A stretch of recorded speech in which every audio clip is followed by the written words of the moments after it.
दोस्तों, इस वक्त मैं दुबई में हूँ। आप जानते ही हैं, दुबई ऊंची ऊंची इमारतों और लग्जरी लाइफस्टाइल की वजह से दुनिया भर में मशहूर है। और भारत से बहुत करीब होने के चलते यहाँ पे बहुत सारे भारतीय, पाकिस्तानी, श्रीलंकन्स, बांग्लादेशी बसते हैं। उनमें से मैं भी एक भारतीय यहाँ पे हूँ, जो पिछले कई सालों से अपने फैमिली के साथ यहाँ पर सेटल हूँ। अब इतने सालों के बाद जब मैं अपने इस जहाँ पर मैं रह रहा हूँ, इस मुल्क को देखता हूँ और अपने देश को, जहाँ का मैं वतनी हूँ, मेरे भारत देश को मैं जब देखता हूँ, तो कुछ साफ साफ जो अंतर है वो मुझे बहुत अच्छे से समझ में आता है कि इसके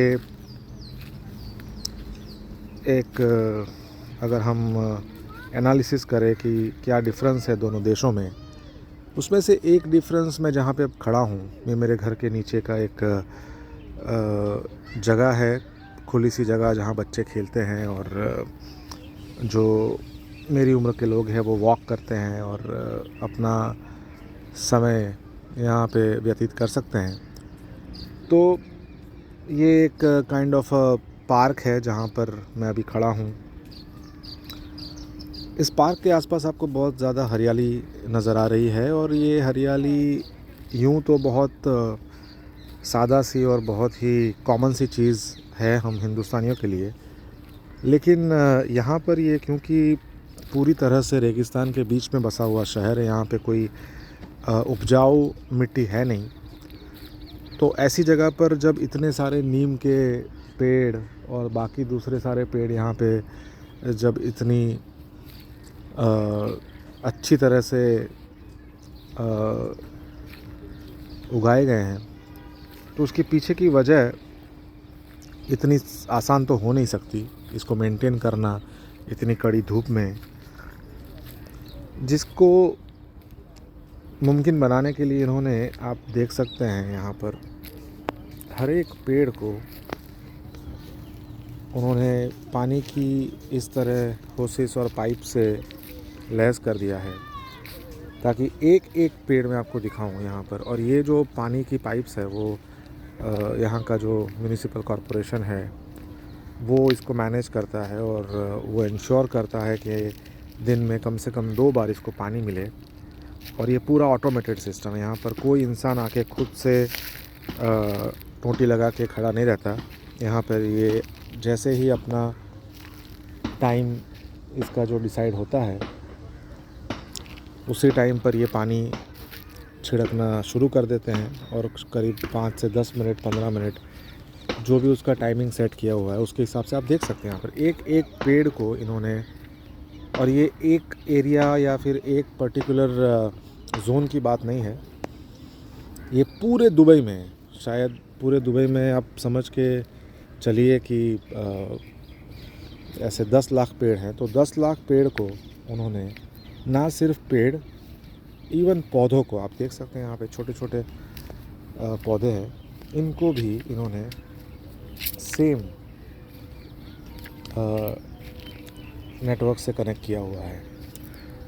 तो आप इनकी जो कोशिश है या इनके जो इनका जो मनोबल है किसी भी चीज़ को हासिल करने का, उसकी इंटेंसिटी और उनका कमिटमेंट, उसका जजमेंट आप लगा सकते हैं इस चीज़ से कि पूरे देश में इन्होंने ये चीज़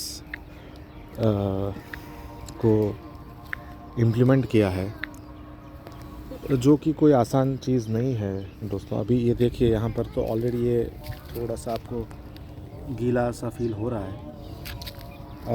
तो ये, और मैं हर शाम यहाँ पर आता हूँ और मैं आपको यकीन दिला सकता हूँ, मैंने एक दिन भी ऐसा नहीं देखा इतने सालों में कि ये पाइप्स काम ना कर रहे हो या फिर यहाँ पर पानी की कमी हो, या जबकि यहाँ पर पानी है ही नहीं। ये पानी जो है वो दरिया का पानी को प्रोसेस करके इसको डिसैलिनेशन प्लांट्स में डाल के और बहुत सारा जो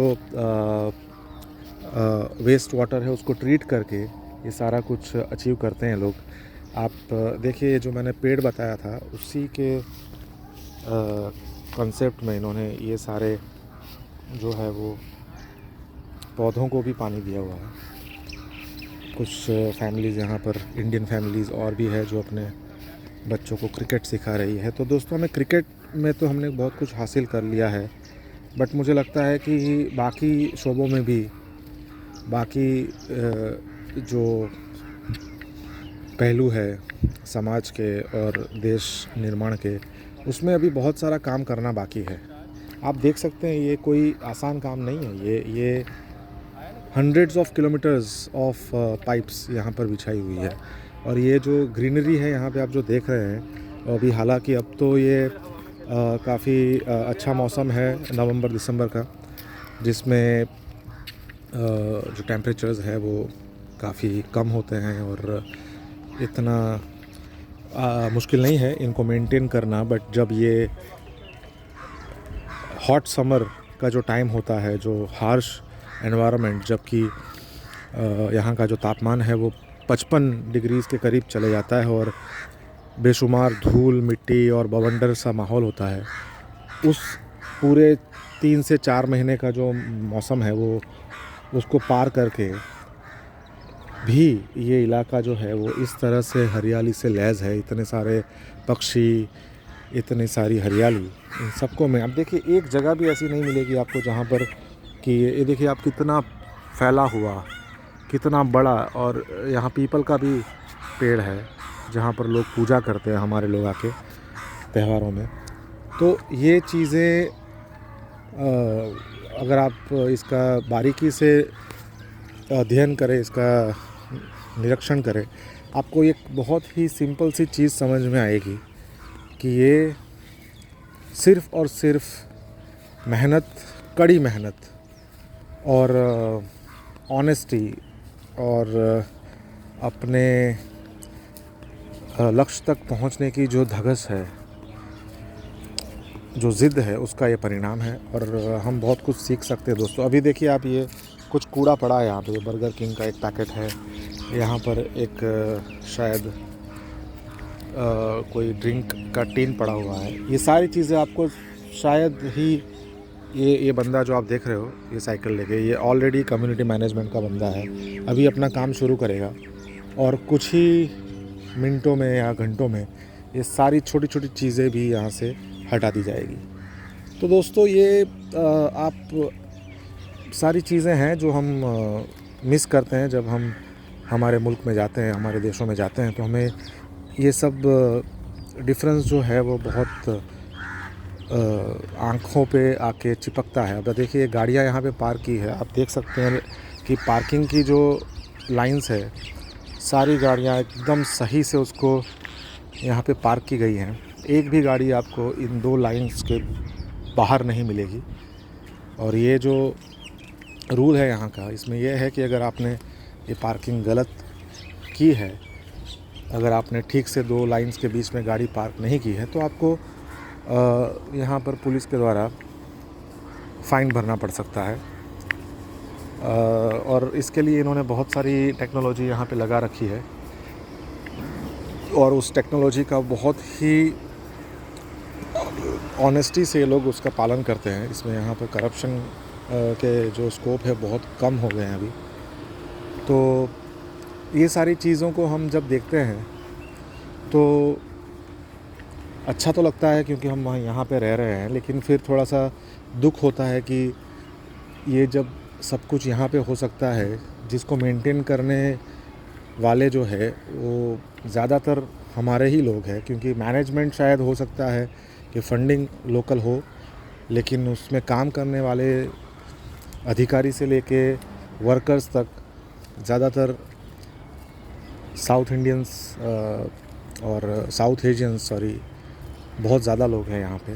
तो जब यहाँ पर इतनी मेहनत करके सब लोग काम कर रहे हैं तो वो हमारे मुल्कों में भी कर ही सकते हैं।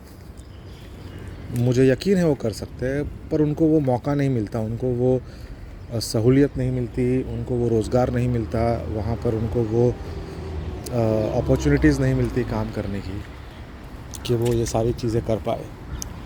खैर, ये एक छोटा सा मेरा प्रयास था ये बताने का कि क्या डिफरेंस है। आप देख सकते हैं साइकिल्स अपनी जगह पे हैं यहाँ पे स्टैंड में। कोई भी साइकिल जो है वो आपको, ये सामने जो आप एक डब्बा सा देख रहे हैं, ये कपड़ा, अगर कोई भी पुराना जूता, कपड़ा, बैग्स या फिर चादर, घर का कोई पर्दे, कुछ भी अगर आपका ख़राब है जो आप बदल देना चाहते हैं, आप यहाँ पे रख सकते हैं इसको। तो ये एक तरह का सिस्टम है। आप कहीं पे भी रास्ते पे नहीं फेंक सकते, ना ही यहाँ पर कोई कपड़े के बदले में बर्तन बेचने आता है, ना ही यहाँ पर आप कपड़े को ऑल्टर करके उसको किसी और को बेचने के चक्कर में यहाँ पे किसी दर्जी के पास जा सकते हैं। वो सारी सिस्टम यहाँ पर नहीं है। बट जो सिस्टम है वो काफ़ी रोबस्ट है और काफ़ी फ्रेंडली तरह का सिस्टम है, जो कि सबके लिए कंफर्टेबल है, सबके जीवन को एनहांस करने की, सबके लाइफ के एक्सपीरियंस को एनहांस करने की एक कोशिश रहती है। तो दोस्तों, ये सारी चीज़ें अगर हमें भी मिले हमारे देशों में तो शायद बहुत बेहतरी आ जाएगी। पैसा कम नहीं है हमारे पास, हमारे मुल्कों से ही पैसा यहाँ पे आता है। हमारे देश का सबसे ज़्यादा इन्वेस्टमेंट है यूएई में, तो पैसे की कोई कमी नहीं है। सिर्फ कमी है एक अच्छे मार्गदर्शक, एक अच्छे लीडर, एक अच्छे सरकार और एक अच्छे मंत्रिमंडल की, जो हमें ये सारी चीज़ें एक देश हित की भावना से मुहैया करा सके। शुक्रिया दोस्तों।